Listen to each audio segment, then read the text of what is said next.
அப்போ நீங்க அந்த ராசி சின்னத்திலேயே நீங்க பாத்தீங்க அப்படின்னா ஒரு தெராசு மாதிரி கொடுத்துருப்பாங்க. இந்த தெராசு அப்படின்னா என்னன்னா வியாபார ஸ்தலம் அப்படின்னு அர்த்தம்.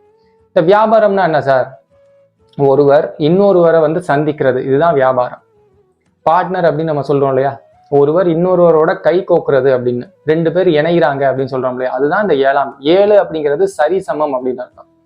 அது மட்டும் இல்லாம நம்ம உடல்லே பாத்தீங்கன்னா இந்த ஏழாம் பாவத்துக்கு இந்த இடுப்பு பகுதியை வந்து கொடுத்துருப்பாங்க. அதாவது மருத்துவ ஜோதிடத்துல நம்ம பார்த்தோம்னா இந்த ஏழாம் பாவம் அப்படிங்கிறது கிட்னியை குறிக்கும், பெண்களுக்கு கர்ப்பப்பையை குறிக்கும். அது மட்டும் இல்லாம இந்த பேக் போனினுடைய ஸ்டார்டிங் பாயிண்ட் அப்படிங்கிறது தான் இந்த ஏழாம் பாவம். அதாவது சரி சமம் அப்படின்னு சொல்றோம் இல்லையா, சமநிலை அப்படிங்கிறது தான் சரியான ஒரு வார்த்தையா இருக்கு.